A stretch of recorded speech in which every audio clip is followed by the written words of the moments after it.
Good evening, everyone.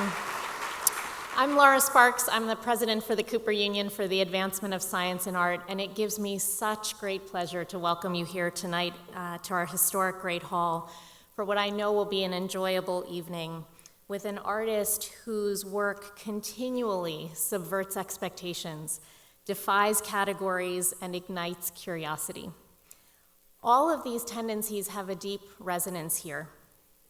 As you saw in the video just a moment ago, the Cooper Union is more than a leading college of art, architecture, and engineering.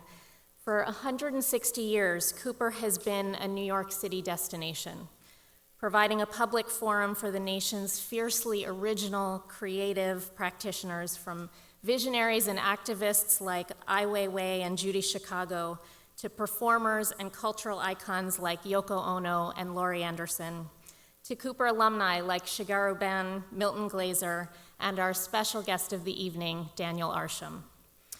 In fact, Daniel was here in the Great Hall almost exactly 2 years ago tonight. We are delighted to welcome him back to share with us a view into the imaginative and creative and wide-ranging practices of Arsham Studio, which, much like what goes on here at Cooper, often transcend boundaries and span disciplines. Architecture, film, drawing, and performance all figure centrally into Daniel's work. His playfulness and experimentation and his distortions of space in particular challenge our sense of the everyday with surfaces that shift and surprise. Through his archaeological approach to transcending obsolete technologies and products of the recent past, Daniel synthesizes disparate cultural artifacts into powerful ways of seeing our present and our future. Since graduating from Cooper in 2003, he's built a remarkable career and quickly ascended into international prominence, working with architects, designers, celebrities, and luxury fashion brands, and of course, steadily growing his Instagram following. Daniel's work has been shown at PS1 in New York, the Museum of Contemporary Art in Miami, the Athens Biennial in Greece, and the New Museum here in New York as well, among others. He's also established a hugely successful collaborative practice called Snarkitecture with fellow Cooper alumnus architect Alex Mastonin. This partnership has included public art installations, music videos, set design, interior and architectural design, and a complete line of functional design products.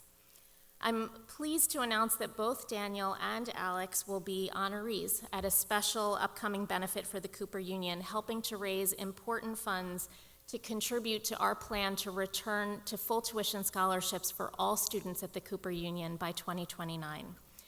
We are so proud to be presenting them with an award for their innovation and in recognition of the incredible work that has come out of their partnership. Tonight, we have the great privilege of peering behind the curtain of Daniel's recent creative engagements. He's here to talk to us about the processes, materials, and techniques used by Arsham Studio, and I know you're all as excited as I am to hear about it. So without further ado, please join me in welcoming Daniel Arsham.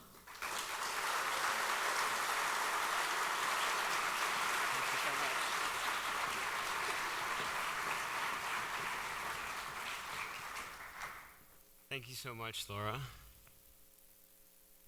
I make things that I want to see exist in the world, and I figure if there are unusual and magical and amazing things about those objects, and they're amazing to me, then they may be for other people as well. So the talk tonight centers around the kind of arc that I've taken from my time here at school, and begins with some of the earliest works that I've made immediately following school, all the way through to my recent projects. I studied primarily painting here at Cooper, and following that, I had a big interest in architecture, and a lot of the early works that I made were these investigations that combined architectural universes as well as these kind of natural landscapes. So there was a physical relationship between the two. And as the work progressed, I began to separate these elements of architecture out. So we would find staircases, columns, and these beams that seemed to be in a state of formation or decay. So we could say this is a human-made object, but we don't know whether it's falling apart, whether it's coming together, and we can't quite identify what its exact purpose is. There was also no people in any of, well, before that. There was no people in any of the early paintings, and one of the things that I kind of found interesting at the time was by not including figures in the works, they sort of floated in time. So you could say it was a piece or an environment from today, or 1,000 years in the future, or 1,000 years in the past. And I thought about this kind of, this alteration of history as well.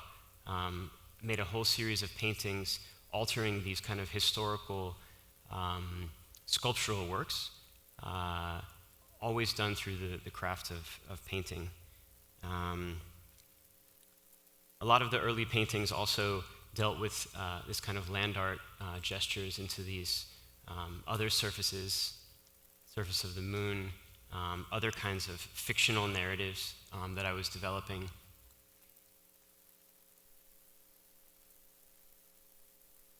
And if you could imagine that the paintings contained architectural environments housed within a natural landscape, the sculptural work that I began doing used natural formations that were creeping back into an architectural scenario.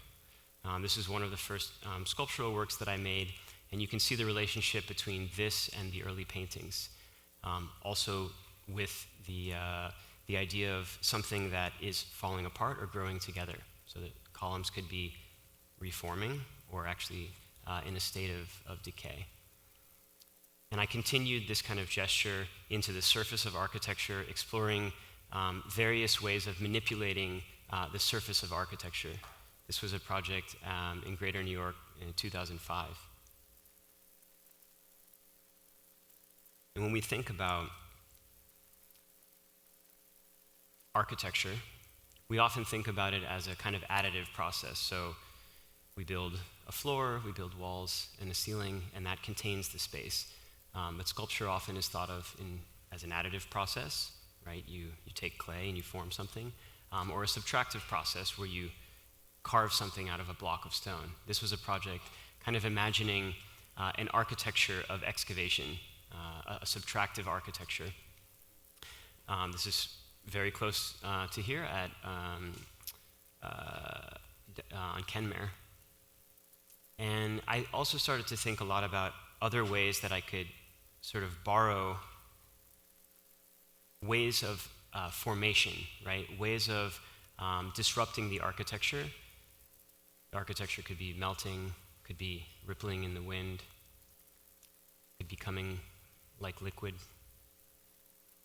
And as an artist, you know, you're in the studio and you're thinking of these various kinds of ways of making, and oftentimes the locations need to be present. So these are some new works that were presented in exhibition context.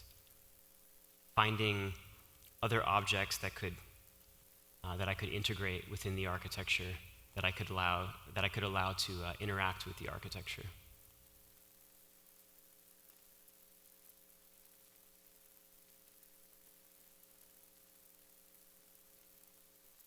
And in a general way, you know, these works, when you walk into a space with them, because they're white, because they're this kind of simple gesture, you might not immediately notice them. But the gesture is quite uncanny and a bit unsettling. So they have this kind of dual thing going on. Obviously, scale has played a big role in the work, and I've had opportunities to increase the scale and realize some of these works in larger scenarios.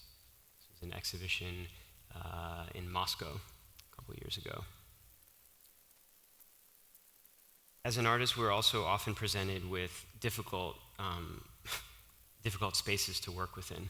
I was given the opportunity to create an exhibition at the Savannah College of Art and Design in a gallery space that was 12 feet wide and 300 feet long, which, you know, tried to think of all kinds of different sculpture that I could place within there, and eventually settled on this idea of this kind of exploded excavation.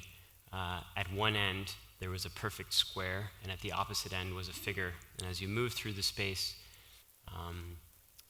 you realized at the end the figure was twice or three times your scale. So a lot of the works really delve into this kind of direct relationship between how we feel when we're in a space. And many of the exhibitions that I create, we make in the studio both the works that are housed within it to the design of the space itself. I mean, for this building, my studio designed everything, including the lighting, the architecture, all of it. The only thing that was original was the floor. But again, thinking about other ways that I can manipulate the surface of the architecture. And in a lot of ways, I always thought about these pieces being a gesture of manipulation of something that already existed. So the walls are made of gypsum and paint and plaster, and the works are made of that same material. So in a way, I'm not really adding anything to these surfaces. I'm taking something that's already there and kind of reforming it. First time that figures appeared in the work was in a series of these sculptures. Some of them where the figure has been removed, but you have the impression of a figure, these figures kind of interacting with the architecture, hiding behind the surface of it. This one terrifies children when they enter the space. And just kind of iterating different ways of using these kind of formation of ideas. And I think one of the big things that I've realized over time as an artist is you start to invent these kinds of ideas. Like if I said, who in here knows what a future relic is? Raise your hand. Like 50% of the audience. That's something that was kind of invented within the studio. Same thing with this idea of a kind of architectural anomaly, an architectural intervention or manipulation. And so I'm going through many different ways of using the figure. And the way that these are actually sculpted, many people see them and they wonder how they're made. There's a little bit of magic and kind of mystery to them. They're sculpted off the ground, and the way that you feel the gravity moving against the wall is actually done by having the gravity go down. So the figure is placed across the table, and the fabric is draped over it, stiffened and shaped, and then it's plastered into the wall. And a lot of this was watching, buildings being constructed, seeing how they join two surfaces of drywall and erase the seam. So there is a seam at the edge of those works, you just don't see it. And some works that bring the figures off of the wall. So these pieces have the impression of a figure on the front side, but when you return to the reverse, there's no figure present. And other iterations of the work which exist in an exterior context. This is a permanent public project in Dallas. When you walk by on the street, it's on this public street. I've been told that there's been a number of accidents on this street from people driving by and looking at it. Unintended consequences. But when you enter the building, when you walk around to the inside, you have the negative impression of the figure kind of pushing out.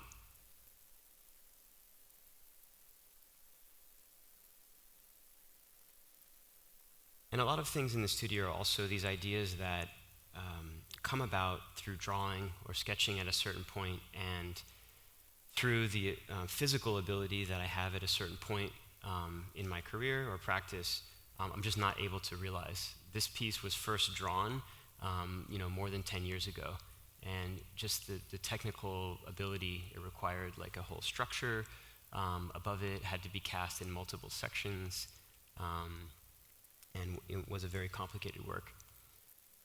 In 2006, I was very fortunate to meet Merce Cunningham on the left there, and Robert Rauschenberg on the right. And Merce Cunningham was probably one of the most influential modern choreographers, and in the 1950s began a process of thinking about performance or dance as chance-based. So His life partner and his partner in work was John Cage, and he integrated a lot of these notions of chance within his work. And one of the big chances that he took was creating his dance and allowing the music and the stage design to be created independently of his dance. So he wouldn't know what the music was going to be. He didn't know what the stage design was going to be.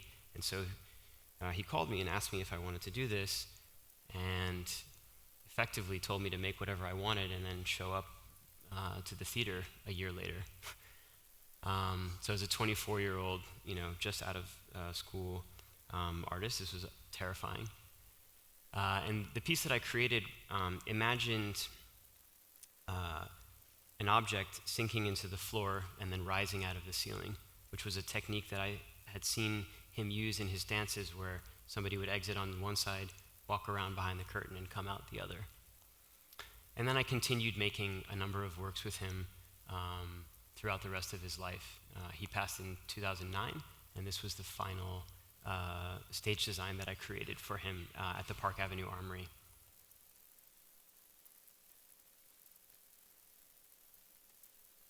One of the things, obviously, in working with Merce was that I could make whatever I wanted, but I could never make something that would directly interact with his dancers. And so after Merce died, I started working with a younger choreographer named Jonah Beaucaire. And we created works that directly used physical elements within the stage to influence what was happening within the dance. This particular piece was first performed in Dallas and was here at Brooklyn Academy of Music, and created a kind of moving score behind the dancers of these objects being broken and disintegrated and then kind of reforming. And the dance, in many ways, sort of continued that idea. Also made a number of this is a short dance film that we did, trying to realize ways of showing that work outside of the theatrical context.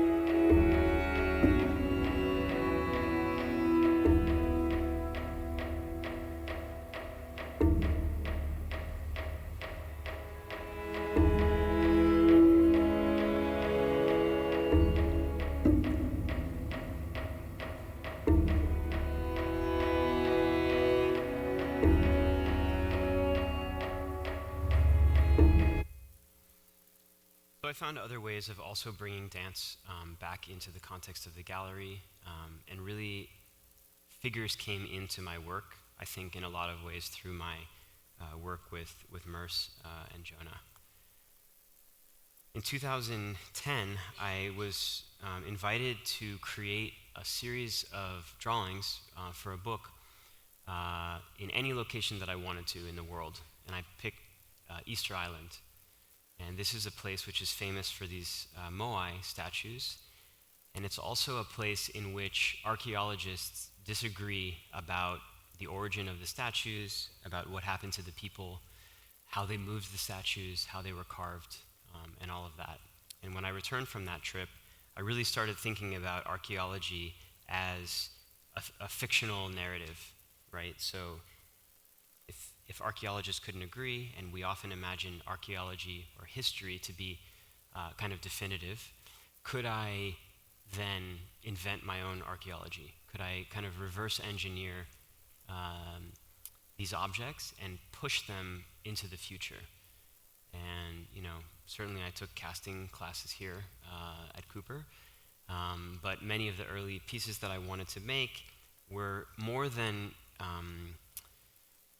they were different materials from plaster.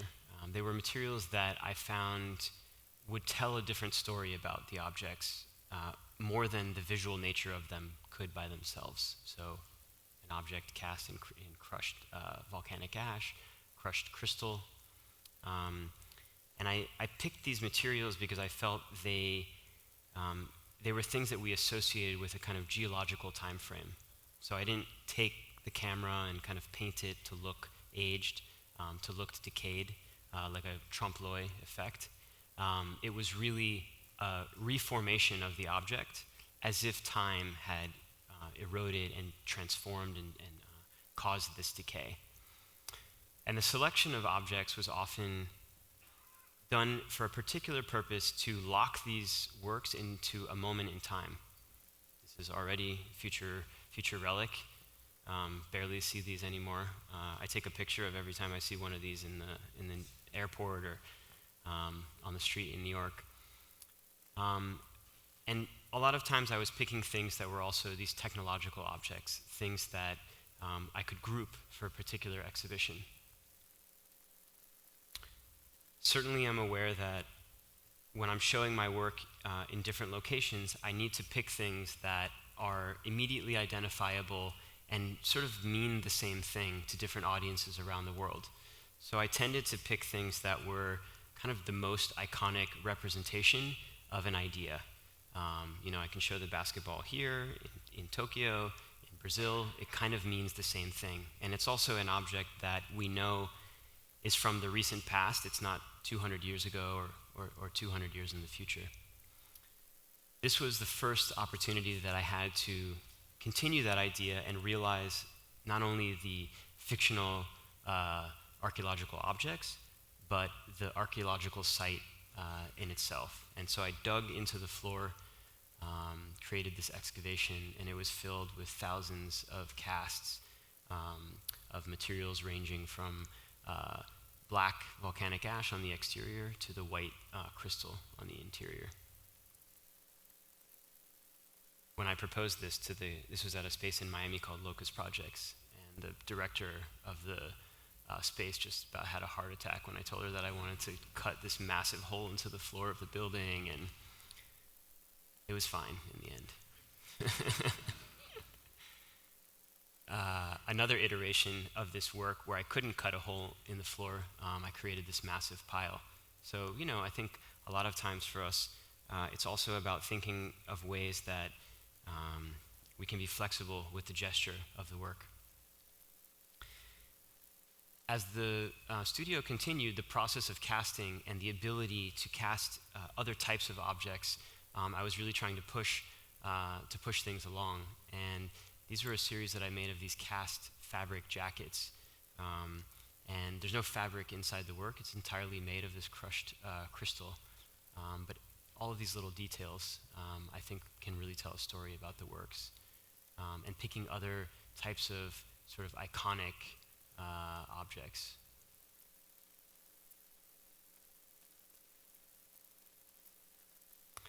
Objects related to music, objects related to sports. At some point, objects that were figurative in nature. As I had stayed away from figurative work or work with figures in the early paintings, I did the same with this kind of sculpture.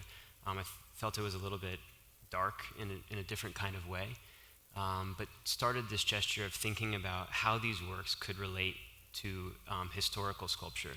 And as the early paintings that I showed had this relationship with these kind of Greek and Roman sculptures, this piece, in selecting the gesture, is based on this very famous Hellenistic work of the dying Gaul. And one of the interesting things about this piece is when you see work from antiquity, its primary gesture is one of celebration and one of communicating power or love or some gesture that is positive. And this is one of the few examples that we have from that era of a figure in a compromised position. So, he was wearing sandals, my guy's wearing Air Max. I also created work that imagined these types of erosions into the architectural surface. This one has a different sort of way of thinking about it. Jump into it.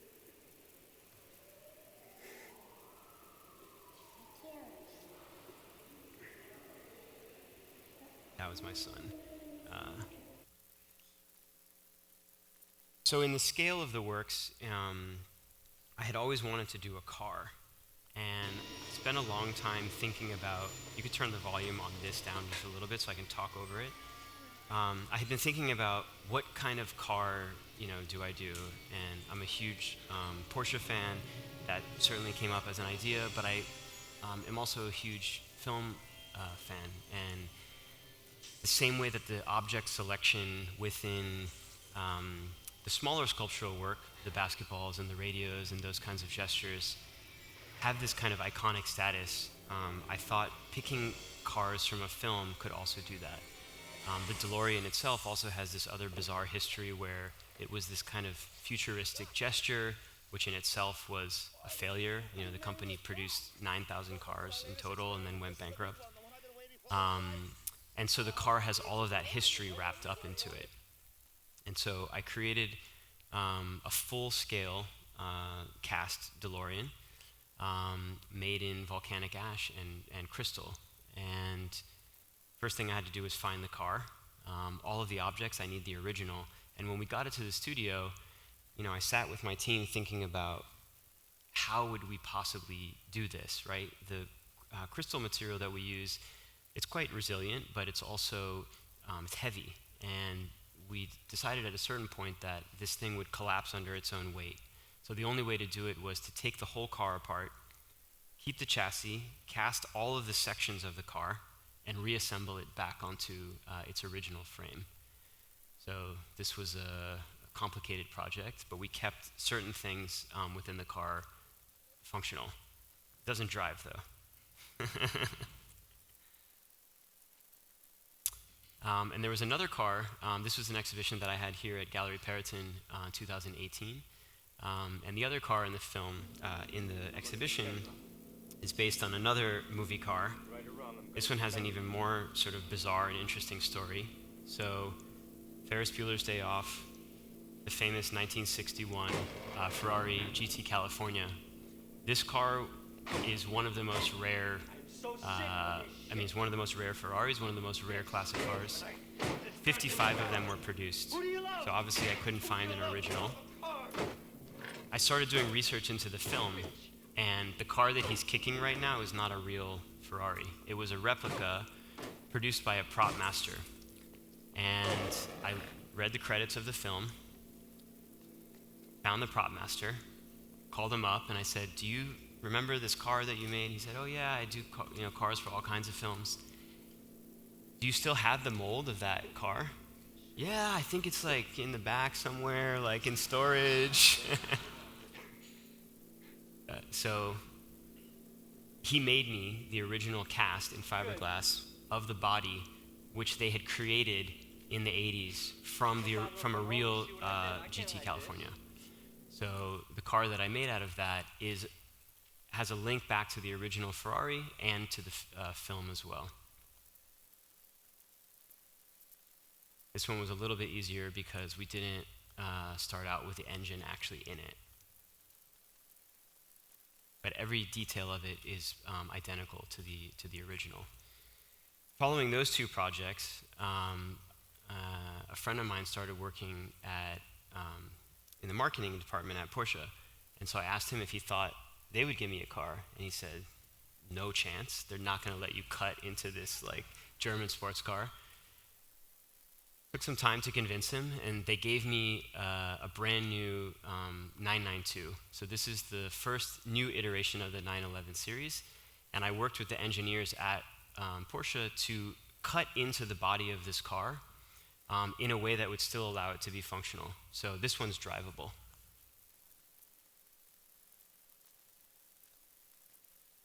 And the interior was redone with the kind of canvas that I use within the studio. So it had this kind of functional aspect to it, was an updated idea of the original cars. I mean, this is what I sent to the engineers, and they kind of laughed at me. And I also got the chance to go into their archive of advertising, and I always loved, when I was a kid, I had posters of cars and sneakers, and those were the earliest drawings that I made was basically an earlier version of this car. So we really dove into the kind of design aspect with them and remade all of these posters that reimagined their universe mixed with my studio. We did a race at their track out in Los Angeles. And a lot of that got me thinking about design and how that can influence the way that people read what I'm producing. And there are many occasions, like the slide that was up at the beginning of this talk, which was designed within my studio, where we need things that can tell a kind of cohesive design story. From the design of the cover of the books, if any of you have the book, it has a letter from me to you, indoctrinating you into the studio kind of ethos. I was joking with Mike, the dean of the school before this, because he was teaching graphic design here. Not when I was here, but I hated graphic design when I was in school. And now it's kind of become such a huge part of the studio. The poster that we designed based on some early Lubellin works. So this is the studio, which is divided, as Laura mentioned in the beginning. I also have an architecture design practice called Snarchitecture. So one half of the studio is Snarchitecture, the other half is the art production, and everything from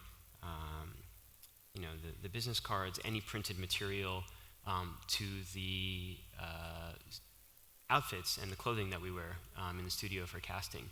The first iteration of which was designed by Ronnie Feig at Kith, and the second one was designed by Sam Ross from a Cold Wall in London. All like very practical, functional clothing. So now we're getting to the more recent work. About 2 years ago, I started preparing for an exhibition that I have forthcoming this fall at an encyclopedic museum in France called Musée Guimet, and they house all Asian antiquities owned by the French government. In the 19th century, it was part of the Louvre, and when I went to visit the archive of Musée Guimet, within that space, there were all of these other cast molds of the most famous works from the Louvre. This is the Venus of Arles. So I finished that initial, this is me like geeking out. This place looks like, remember the end scene from Raiders of the Lost Ark when they put the box in that huge room and it just goes on forever? It's basically that, but all of the most famous work from the Louvre.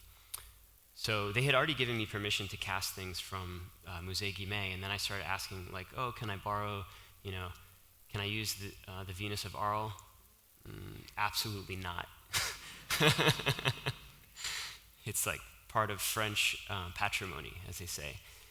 And over time, working with Emmanuel Periton and a number of other people, I convinced them to allow me.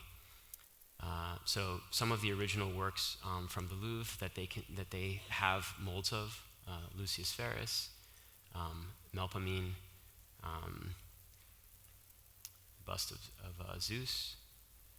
And so I started imagining ways of, and making drawings of ways that I would create these erosions. And one of the big things for the museum was to make sure that I wasn't going to damage the original molds. So I had to prove not only that the ethos of this work was not going to disparage some of that history, was going to be respectful to it in a way. And in some ways, it's a kind of continuation of it. There's a whole history, this work in particular, there's a whole history about restoration. And this work is an ancient Greek work which was discovered in south of France, in Arles, where there was a Colosseum there. And the work, when it was discovered, it just had the head, most of the bust, and a lot of the fabric was chipped and missing, and the arm was missing, and the other arm was missing. And in the 18th century, it was restored by a very famous French sculptor. Later, they decided, this is earlier in the 19th century, okay, we're going to de-restore some of these works. We're going to take things off that were added before. So they took off like the broken pieces of fabric that they put back, but being France and being so proud of their art history, they left the restorations of the arms that this famous French sculptor had done. So that kind of complicated history, I think, is embedded up in all of the works. The other caveat that they gave me was that I couldn't take these molds out of France. I had to make all of the works in the studio in Paris.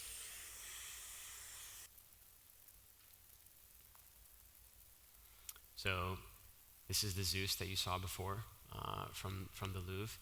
And one of the most interesting aspects of this is I did a talk in Paris with the curator who's responsible for all of Greek antiquities at the Louvre. And most of these works are suspended, 30 feet in the air, and he hadn't seen a lot of these works that close in a really long time. So I think for people, especially showing this work in France, has a kind of different meaning. And the integration of crystal into these works, it's a kind of, going back to some of the most early paintings that I showed, there's this idea about formation and decay. So in the earliest drawings, we don't know whether the buildings are being assembled or whether they're falling apart. And I think the same thing is really present in a lot of these works, where we don't know whether these works, because crystal is a material that forms over millennia, we don't know whether they're falling apart or actually being kind of reconstructed. Are they actually forming together? So the original Lady of Vauxhall, this is one of the earliest works that I made, which is a 7th century BC sculpture, and represents this kind of shift in sculptural tradition, where they're going away from a more simplified Cycladic art to something influenced more by Egyptian culture and image. This is a blue calcite version of Michelangelo's Moses. One of the other kind of amazing things about this in its cast is when you see this work in Rome, you can't walk around it. It's housed between two columns, and there's an inscription on the back of this piece which isn't present or isn't available for people to see. So there's a range of material selections as well in the works, and typically in an exhibition, I will place that material on different works throughout the exhibition. A lot of people ask about, how do you select which type of materials you use in the work? And when I first started casting these pieces, there's no rule book for casting crystal or casting volcanic ash, so I'd make something and I'd come back to the studio in the morning, it would have melted on the table. And I worked with a conservator, and it's really a kind of science. A lot of these materials are water soluble, so they're temperature sensitive, and we can't use them with certain things. So over time, we've developed the proper techniques for casting them. Scale, obviously, something to consider in a lot of the works. And as I started thinking about altering past history to kind of project forward, bronze, the idea of bronze casting as a historical gesture became something very interesting to me. This was an exhibition that I did last summer in Shanghai, which was probably the most comprehensive exhibition of my work to date, and included these large-scale casts of these kind of characters, these cartoon figures. And the bronze material, when you look at it up close, was almost like a classical sculpture. Once you get up close to it, it's like something that's existed that you could find in the Met. This exhibition also included a fully functioning archaeological excavation site, which had a full-scale lab. I had a team there that was excavating these works every day, bringing them into the laboratory, assembling all of the pieces. And if you notice, every single aspect of the lab, from the outfits to all of the tools, everything was designed to build this kind of universe, the studio universe.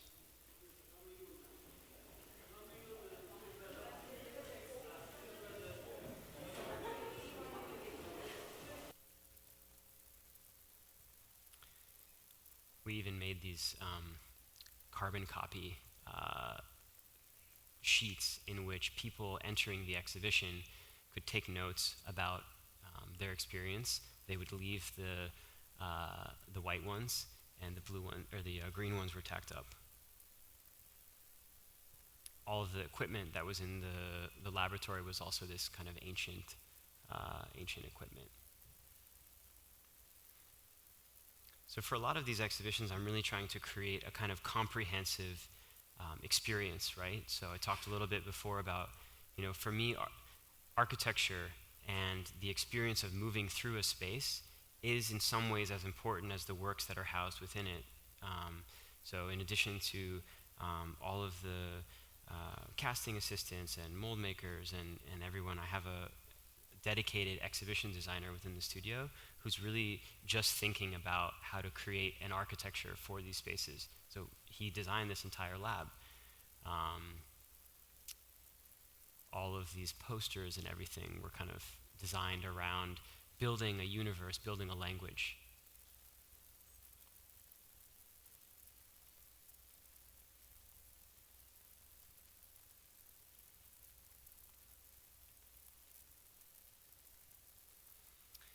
The other large scale is a much larger version of the knot.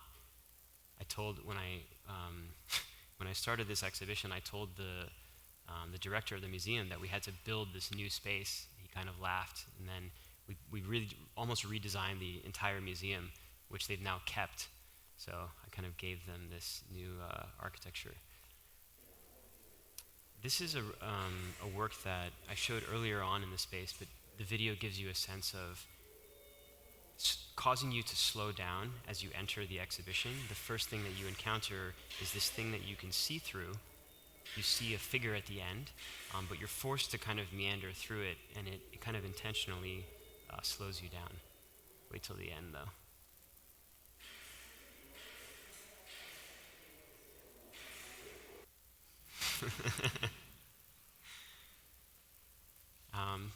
So I had a number of other opportunities to think about, because I had used so many objects that had branding within them, had brands associated with them, could I make something directly with a brand?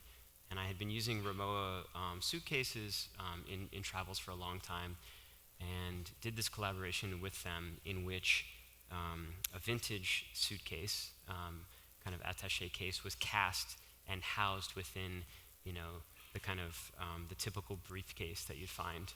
Also reference back to, cinema. It's like Marcus Wallace walking with the briefcase. That's what's in the briefcase. And all of the design language around the packaging.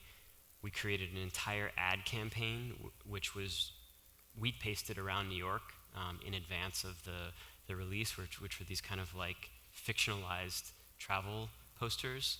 I think people were really confused by these. They thought, what is this new product that Rimowa is releasing? And also going back into some of their design language. For whatever reason, most of the people that I hang out with and friends of mine are actually not visual artists. They're people in fashion and in music and architects and people in dance. And I think that's, I kind of know generally what artists do, but I am able to surround myself with these people in completely other disciplines and sort of learn from how they make meaning and how they create the gestures that they do. So when Kim Jones took over at Christian Dior about a year and a half ago, he called and invited me to come to the studio and start to think about potentially collaborating with him. And one of the things that we did early on was to go back and look at Christian Dior, the person. One of the interesting things that I discovered in the research is his early career. He was a gallerist and was one of the first people in Paris to show artists like Salvador Dali. Fortunately or unfortunately, he was a failure and his gallery went bankrupt, which is when he started his fashion collection. One of the things that you'll notice, which I'll come back to later, is this clock that's sitting in it. So I went through tons and tons of archive imagery to kind of pull out things that were special to him. Some early notes, things that, these were just like little tests that we made. one of the things that was amazing about working, with that house is sometimes we think about these companies as these, massive entities that lose their sense of craft. And when I was working with Kim and his team, almost everything that they make is handmade. And even looking back at some of the earliest drawings, all of their sketches, the things that he was making early on, all handmade. So this clock and the idea of time, obviously being so present in my work, I kept gravitating back towards this clock. Went back to the studio, and the clock is still on the wall in the exact place that it was before. So the kind of origin of this collection that I created with Kim was really about thinking how time could relate to this work. Could I add things into the collection that would sort of replicate gestures within my own work? This idea of decay, this idea of erosion. This was a video that we made to kind of introduce the project.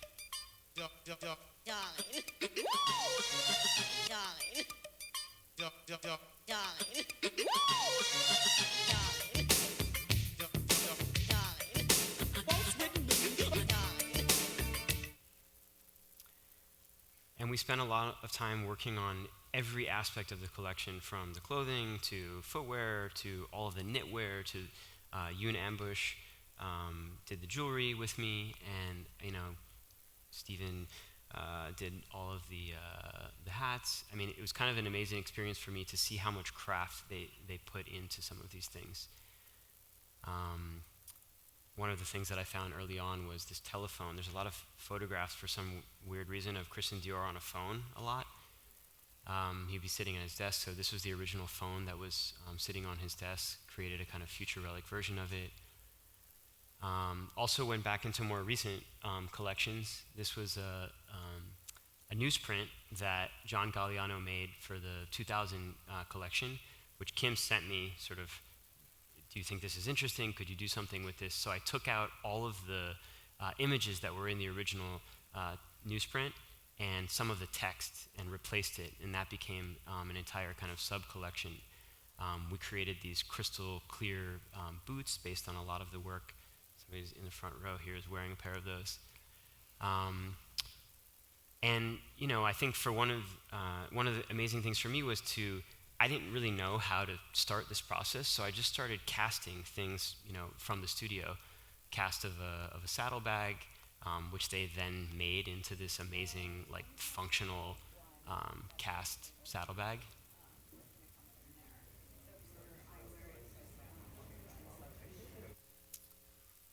But these things that, they were so generous in the way that they allowed me to integrate some of my work into this overall collection. This is another one of the saddlebags with this kind of gradient technique, cast in plaster and then dusted with a pigment. The final bag that they made off of that. The newsprint on the saddlebag and the jumper. And we probably spent as much or more time on the experience of the show. So I thought of the show as, okay, this is an exhibition, even though it's only going to last 10 minutes. The whole experience of it. So I designed the entire, the tent, the location where the show would happen, and thought about every aspect of it. So the entrance was this almost like De Chirico kind of universe with a huge oversized functional eroded clock. When you entered the space, there was a full-scale replica of Christian Dior's office from his house in the south of France, but it was made in this calcified technique from my studio. A lot of his original objects recast. Obviously the Christian Dior letters sitting on the mantle. Huge oversized clocks that were everywhere inside the space. And then this pink to white gradient of sand that was present on the runway, in which the models would be kicking and kind of distributing, sort of destroying in a way. So there was a little bit of this idea of destruction and decay that was happening actually throughout the process. and extending as well into the ad campaign. So Kim asked me at some point, should we use the giant oversized Dior letters, or is there something else that's more interesting? And he actually came up with the idea of using the DeLorean for the ad campaign. So Stephen Meisel shot the photos for this, and it's just kind of interesting.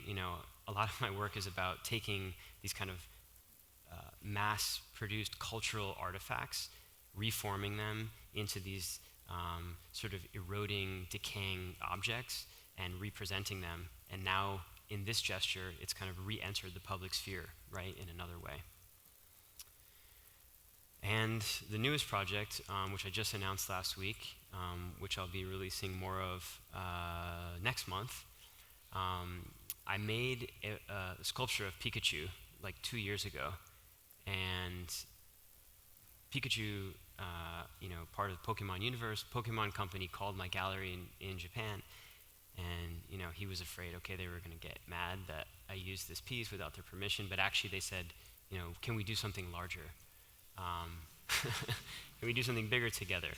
So my team and I have spent really the last 2 years thinking about this whole process.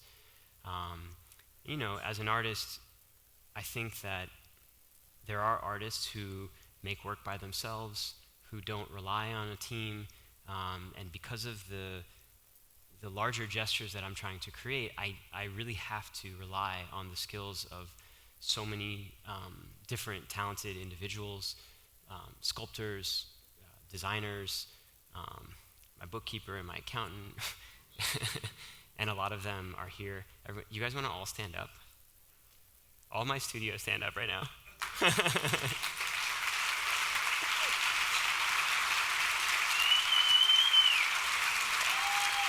Hey!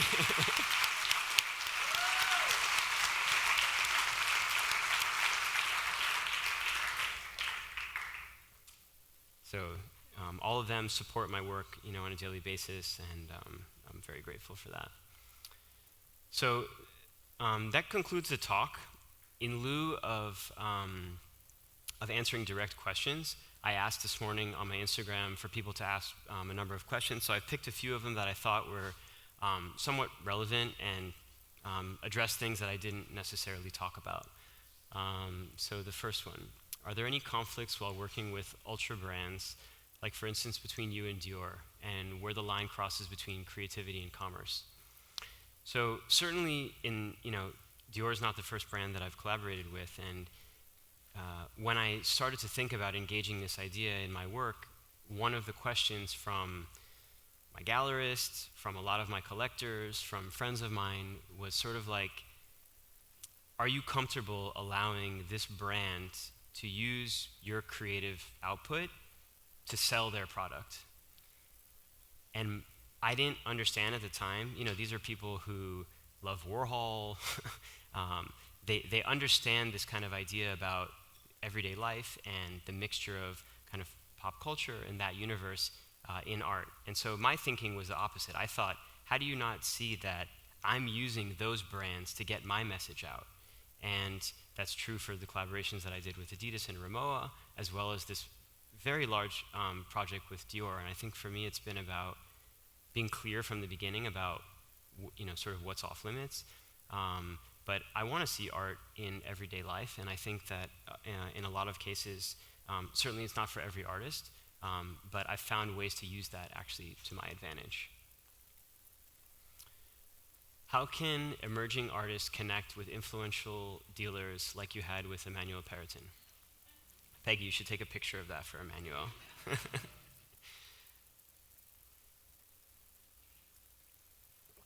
So when I finished school here in New York, I moved back to Miami, and like every young artist, I sort of wondered, how do you get the attention of a gallerist, or how do you show your work?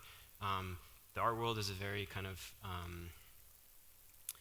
let's be honest, it's not like an easy place to enter. Even the way that the galleries are often structured, it's kind of terrifying to walk in there, and that's changing in a way. But early on, I sort of figured I need to create a space for my own work. So I opened an exhibition space in Miami called The House, which was literally a house that we gutted, created our own gallery, and this was right around the time that Art Basel was beginning in Miami. And we did our own shows, we didn't make any money, we lived upstairs, and that was an opportunity when museum curators and other people started to hear about this house, this thing that was happening. So Emmanuel was invited by a collector in Miami who told him, you should go see some of these artists here. So he didn't just find it on his own. We created a scenario for him to find it.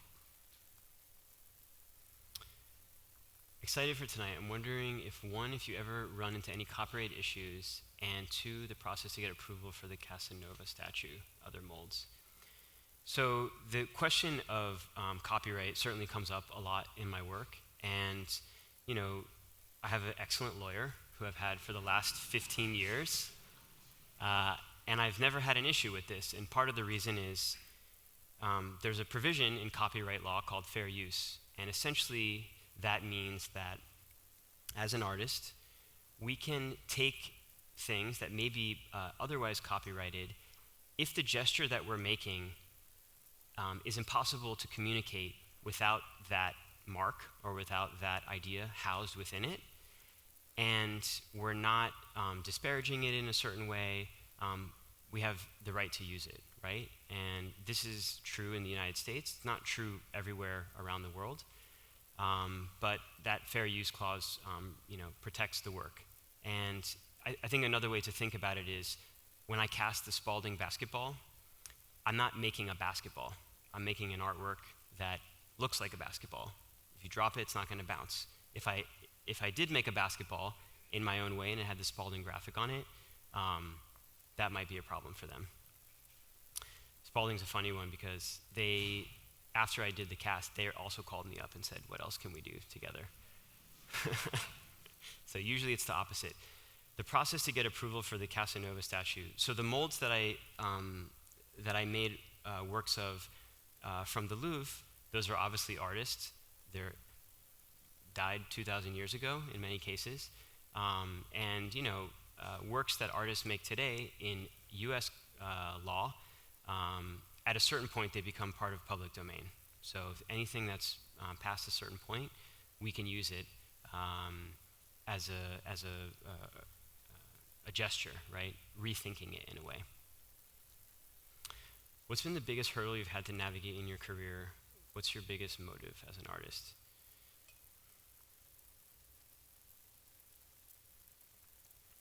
So I think that, people kind of imagine that, and certainly I did, I graduated 2003. My graduation was in this room. I was sitting like right over there.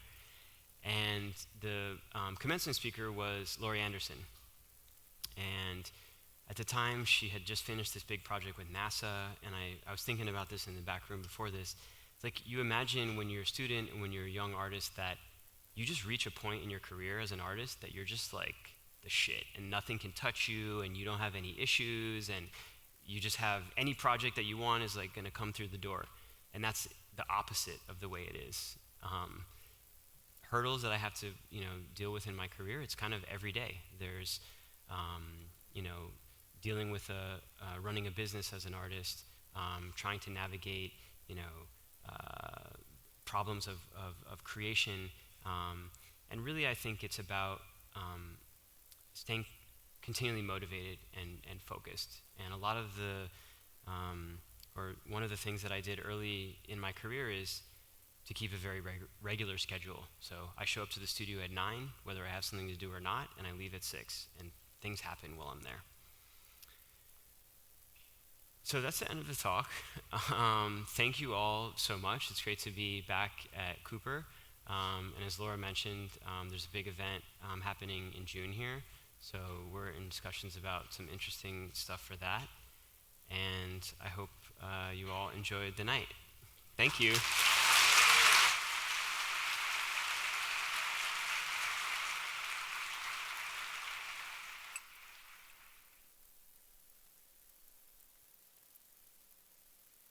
I'm on a different one.